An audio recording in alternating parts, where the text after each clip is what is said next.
Thanks, Eric. Hello, everyone. 2013 ended on a strong note with our most successful BlizzCon yet. More than 4.5 million viewers around the world tuned into the show, where we debuted 2 new games, Heroes of the Storm and the next expansion for World of Warcraft, Warlords of Draenor. More than 24,000 attendees got a chance to demo those games, in addition to Diablo III Reaper of Souls on PC and PS4, and Hearthstone, our free-to-play digital card game. We received very positive player feedback and press coverage on all of our games at BlizzCon, giving us great momentum as we head into the big 2014.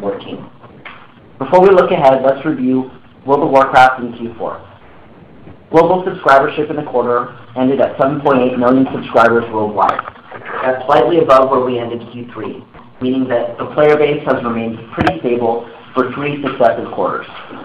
We attribute the strength in Q4 to a few factors: excitement from BlizzCon, seasonality from the holidays, and a refresh of the Recruit a Friend program, which offers special pets and mounts to players for bringing friends into World of Warcraft. As we head into Q1, we're not going to benefit as much from the same factors that drove Q4, but we'll continue to explore ways to drive engagement as we move closer to the release of the next expansion. Warlords of Draenor will reintroduce players to some classic settings and characters from our Warcraft strategy games. In addition to a new continent and new dungeons, Warlords will include garrisons, which are personal fortresses within the game. Players can collect computer-controlled followers to work in their garrisons, customize the space with structures for special benefits, and invite friends to explore their personal piece of Azeroth. Players will also get the ability to instantly boost one character to level 90 when they purchase the expansion. We recently announced that players will get access to this boost when they pre-purchase the game, so they'll be able to enjoy their new max level character right away in Mists of Pandaria. We think that this is a great feature that will make it easier for friends to play together in World of Warcraft. It's also attractive for veteran players who've already experienced the leveling process multiple times and want to quickly raise a new character to do endgame content. We also have some exciting news for Diablo III Reaper of Souls in Q4. The game will ship for Windows and Mac on March 25th, and we began taking pre-orders in December. We also kicked off beta testing in December, and feedback from players has been positive. The expansion will add a new class, the Crusader, as well as new areas for players to explore, and new features like Adventure Mode and Nephilim Rift, which enhance replayability. An overhauled loot system will make playing and collecting gear even more satisfying. We're also removing the auction house from the game on March 18th, a change that has been welcomed by players. I'd also like to talk a bit about Hearthstone, our free-to-play digital collectible card game. Players build decks of cards that consist of familiar spells and creatures from World of Warcraft and battle against other players using the cards. Players can collect new cards simply by playing the game or purchase cards with real currency.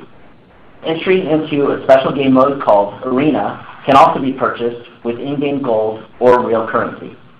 Millions of players across North America, Europe, Asia Pacific, and Latin America participated in Hearthstone's closed beta test.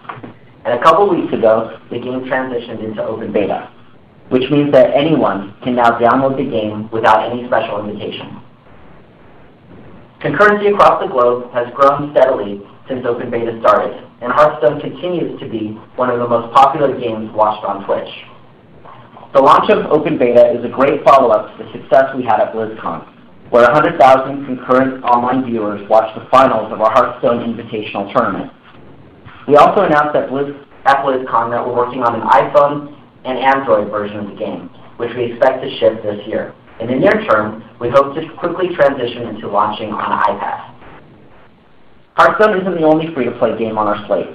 At BlizzCon, we also announced Heroes of the Storm, a new free-to-play online team brawler. Players can choose from an array of iconic Blizzard characters, customize their abilities, and team up with friends to battle other players. Heroes takes a more fast-paced, accessible approach to a genre that has grown extremely popular in online gaming over the past few years. Players and press were very excited about the game at BlizzCon. We also showcased Heroes at G-Star in Korea, where it was named Most Anticipated New Game by a poll of G-Star attendees. Rounding out our franchises is StarCraft II. The Heart of the Swarm expansion was the #1 selling PC game at North American retail last year. And a couple of weeks ago, we made the StarCraft II Arcade available to anyone via the free starter edition. We're hoping this change will encourage new players to try StarCraft II and boost visibility on the thousands of user-made games and maps created using our in-game tools. Since the patch, we are seeing increased player engagement.